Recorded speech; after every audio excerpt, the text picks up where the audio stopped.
तामुलपुर जिल्ला बनसुआ जोलुर बादायलायनाय खुंफुंदों। तामुलपुर जिल्लानि नैनं सेसाफानि गेलेग्रा फोथाराव खुंफुंदों तामुलपुर जिल्ला बनसुआ जोलुर बादायलायनाय।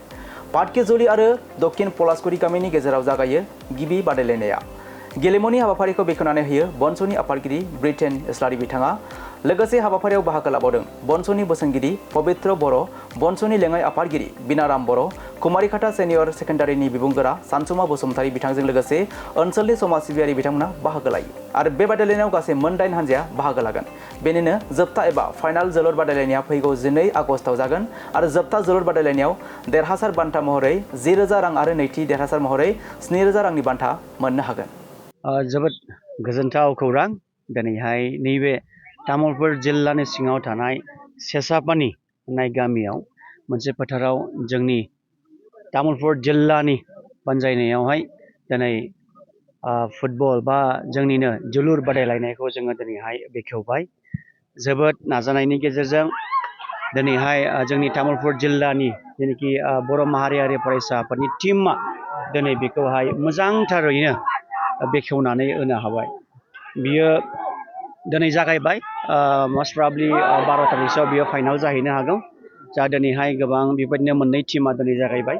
दा जोबोद नैबे फुटबल जेनाखि जोलुर बादायलायनायनि गेजेरजों जों मोनसे मेसेजखौ जों हरनो सानदोंदि जोंनि बर' माहारियारि फरायसा आफादा नैबे फुटबल बादायलायनायखौ बा जोलुर बादायलायनायखौ मानि थाखाय लादों जाहैबाय बेनो जाहैबाय ओनसोला माब्रैला एसे उन्नति जायो आरो बेजों लोगोसे जों खौसेथियै माब्रै जों थांनानै थानो हायो। मानोना बेफोरबायदि जोलुर बादायलायनाया मोनसे स्पिरिट, मोनसे टीमखौ मोनसे मिलायलायनायखौ लाबोनानै होफैयो। बेनिखायनो जों माखासे सानलायनायनि गेजेरजों जोंनि बे दिनैनि जोलुर बादायलायनायखौ जोङो तामुलपुरावनो जागायजेननोसै होननानैहाय जों सावरायनायनि गेजेरजों बेखौ जोङो जागायदों। आरो जों नुनो मोनदों गोबां बेफोरबायदिनो रायजोफ्रा दिनैहाय बाहागो लाफैबाय। माखासे जोंनो फोरोंगिरि महरै आलासि लिंहरजानाय बिथांमोना बाहागो लाफैदों। बेफोरबायदिनो गोबां आशीर्बादखौ बिथांमोनाबो होफैदों। बुंदों दि बेफोरबायदि बादायलायनाया जोंनि गामि ओनसोलाव जाबाय थानांगौ।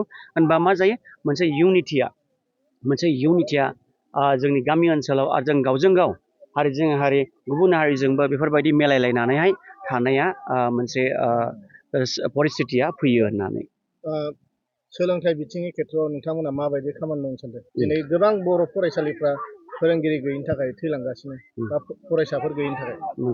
नंगौ नैबे स्पेसियेलि फरायसानि बिथिङाव नायोब्ला जोबोद दुखुनांथाव जानानै फैदों। गोबां माखासे स्कुलाबो दिनैहाय LP स्कुला एमेलगेमेन्ट जानो थांगासिनो दङ। मानो होनना बुङोबा बर' मिजिंनि जेनाखि गभर्नमेन्ट स्कुलाव फरायनाया सात्रफ्रा खम जादों। जोंनि बर' माहारियारि फरायसा आफादनि जानानै मोनसे जों थोंजोङै सरकारखौ जों बुंनो सानो जोंनो क्वालिटि इडुकेसनखौ जोंनो नांगौ जानानै फैदों। मानो होनना बुङोबा थांनाय जेनाखि सामार केम्पआव जों माखासे स्कुलखौ भिजिट खालामनानै जों नुदों। बेयाव जोंनि माखासे गथ'फ्रा जेरैबायदि फेसिलिटिसखौ नांगौ, जेरैबायदि इनफ्रास्ट्राक्चारखौ नांगौ, जेरैबायदि क्वालिफाइड माखासे टिचार्सफोरखौ जोङो नांगौ, बेखौ बिथांमोना दिनैहाय मोननो हायैयाव माखासे बिमा बिफाफ्रा दिनैहाय गभर्नमेन्ट स्कुलफ्राव थिनहरनाया एसे बादा थाबाय थादों गावनि फिसाफोरनाव। मानो होनना बुङोबा जों गार्जेनफ्रा गावनि फिसाखौ मोनसे बेस्ट क्वालिटि इडुकेसनखौ जों होनो लुबैयो। दा बिनिखायनो जों खावलायो दि लेखाया जोंनि गभर्नमेन्ट स्कुल्सफ्राव टाइमलि सफैनांगौ। बेयो मोनसे जेंना जानानै फैदों।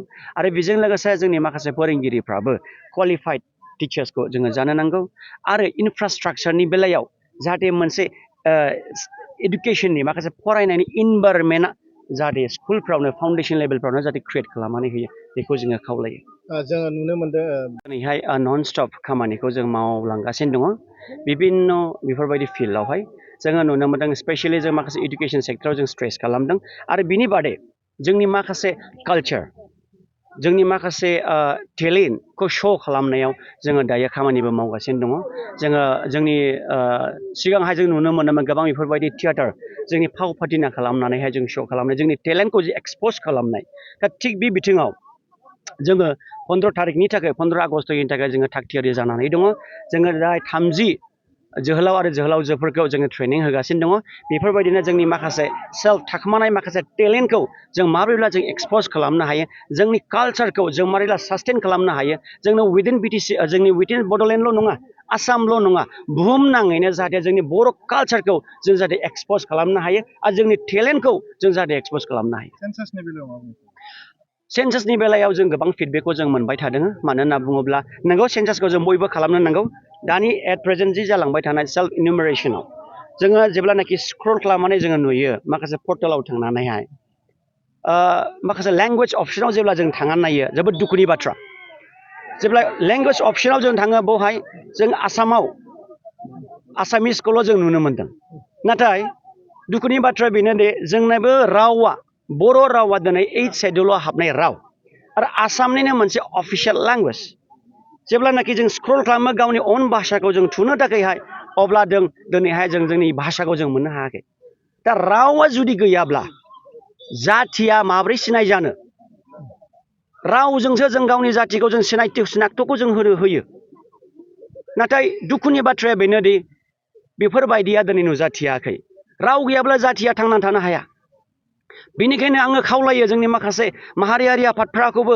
माखासे पलिटिशियानफोरखौबो जों खावलायनो हास्थायदों जाय बिथांमोना बेफोरबायदि सेन्सास खालामनायाव बिबानगिरि मोनदों बा दायथ'फोर मोनदों बेफोरखौ एसे नोजोर बोनाया मोजां आरो बेजों लोगोसे जोङो ससियेल मिडियायाव जों नुनो मोनदों गोबां बे सेन्सासनि सायाव धोरोमखौ लानानैसो नारा नाथा खालामबाय थादों धोरोमा जातिखौ आइडेन्टिफिकेसन होआ धोरोमाव बयबो मिक्स धोरोमै मिक्स कालचारनि थायो धोरोमाव दा धोरोमा सासे मोनसे ससाइटि बा मोनसे जातिखौ मालाबाबो सिनाक्थ होआ नाथाय भाषा होयो लेंगुवेजआ होयो रावा होयो दा बेनिखायनो बेफोरखौ नायनानै जोङो खौसे जानानै बे रावनि सायाव जेनाखि पर्टेलाव जोंनि बर' रावा गोमानानै दं बेखौ नोजोर बोनानै बेवहाय जों जयै मावनाया गाहाम दा बेनिखायनो जोङो खावलायो दा नैबे सेन्सासाव जेनाखि खालामबाय थानाय लेंगुवेज अपसनाव बर' रावखौ सोसनजानो जोङो खावलायो दानि जाबाय थानाय सेन्सासाव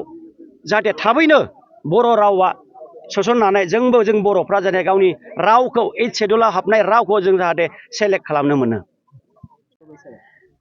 नंगौ फुटबला जोंनि मोनसे वान अफ द मस्ट पपुलार गेम होननानै जों मिथिगौ आरो नैबे फुटबला बे जालांबाय थानाय देग्लायबो जादों फुटबला दुरान्ड कापआ जों गुवाहाटियावहाय जों गोबाङैनो नायनो थांदोंमोन आरो जों नुदों जोंनि बड'लेण्ड FC जों आरो नर्थ इस्ट FC जोंहाय गेलेनायखौबो जों नुनो मोनदों दा बेफोरबायदि गेमा जोंनि बड'लेण्ड ओनसोलाव जालांबाय थानांगौ आरो जिनाखि बादायलायहैदों बेवबो जोंनि बड'लेण्डनि टिमानो थांदों बादायलायनोहाय दा बेनिखायनो जों खावलायो दे बेफोरबायदि गेमाव बेफोरबायदि गेलेनायाव बे बिथिङाव जोंनि साथ्रफ्राबो एक्टिभ बाहागो लानांगौ बा जोंनि बड'लेण्डनि ओनसोलाबो एक्टिभ बाहागो लानांगौ मानो होनना बुङोबा बड'लेण्डखौ फोसावनांगौआ जोंनि रोंगौथिखौ फोसावनांगौआ जोंनि खेलानिफ्रायबो जोङो आवगायनो हायो जोङो सासे टप प्लेयार जानो हायो जोङो दिनैहाय डिस्ट्रिक्ट प्लेयार जादों सानसे समाव स्टेट प्लेयार जाहैगोन नेसनेल प्लेयार जाहैगोन नेसनेलनिफ्राय जों मोनसे इन्टारनेसनेल प्लेयाराव जोंनि बर'निफ्रायबो जोङो नुनो लुबैयो फिसाफ्रा गासिबो गुबुन बिजोङाव फरायनाय बेफोरनि सायाव नोंथाङा माबाफोर बुंनो सानो नामा नंगौ जोङो नुदों गोबां जोंनि माखासे बिसाफ्रा बांसिनानो प्राइभेट स्कुलफ्राव जों हाबनायखौ जों नुदों बा गुबुन गुबुन मिडियामाव जों हाबनायखौ नुदों मानो होनना बुङोबा बयबो दानि जुगाव मोनसे क्वालिटि इडुकेसनखौ लुबैयो बे क्वालिटि इडुकेसनखौ लुबैनायजों लोगोसे गुबुन प्राइभेट स्कुलफ्राव गुबुन मिडियाम स्कुलफ्राव हरनांगौ जानानै फैयो मानो होनब्ला नैबे कम्पिटिसन जुग बे कम्पिटिसन जुगाव जों बेफोरबायदिनो क्वालिटि इडुकेसन गैयैयाव जों गावनि फिसाफोरखौ जों बोरै हरनो आजिखालि जों नुदों जाय मानसिफ्रा मिनिमाम लेबार वेजेस खालामो डेलि इनकाम बेफोरबो खस्थ' खालामनानैब्लाबो दिनैहाय प्राइभेट स्कुलाव हरनांगौ जानानै फैदों बा हरनो लुबैदों माखासे क्वालिटि इडुकेसनखौ नागिरनानै आरो मोनबेसे टिमा बाहागो लादों गोजोननाय थाबाय रायजो राजा नोंथांमोननिसिम तामुलपुर जिल्ला बर' माहारियारि फरायसा आफादा दिनैहाय जे फुटबल बा एबा जोलुर बादायलायनायखौ आखायाव लादों खुंफुंनो दिनै फार्स्ट टाइम टिमा जाहैबाय जोंना 8टा टिम दङ दिनैनिफ्राय सुरुवात खालामनाय जादों फाइनालखौ जोङो 12 तारिखआव लाहैनाय जादों ओमफ्राय दिनैनि जिथु गेलेनाय हाबाफारियाव दङ बिथांमोना दिकुन पलासगुरि टिम आरो PDFC मोनसे टिम दङ पाहारपुर जिल्लानि माबानिफ्राय आरो गामिनिफ्राय बिथांमोननि मोननै टिमा दासिम सोलिगासिनो आरो सोलिलांबाय थागोन बिदिनो जों 12 तारिखसिम जोंना 12 तारिखआव फाइनाल मेच जाहैगोन आरो फाइनालाव प्राइज हिसाबै मा दं फाइनालाव प्राइज हिसाबै जोंना मानि दङ मानिखौ जोङो माने 10,000 खालामदों ओमफ्राय सेकेन्ड प्राइजखौ 7,100 ट्रफिबो दं देरो बेनि गेजेराव ओनसोलनि रायजो राजाखौ बेखौनो बुंहरो जोङो जिल्लानि जानानै बेफोरबायदि गेलेनायाव बाहागो लानो नांगौ। बेखार लाइमोन सेंग्रा सिख्लाफोर दङ जितु माने बुंनो थाङोबाथ' गोबां एफेक्ट बायदिसिना सेंग्रा सिख्लाफ्रा ओरैनो बाइक साखावनाय गान्जाफ्राव फेग्रा मुवाफ्राव गोदोसोनानै दोङो। बेखौ नोजोर बोनानै जोङो नैबे डिस्ट्रिक्टआव जोङो बे प्रग्रामखौ लानाय जादों।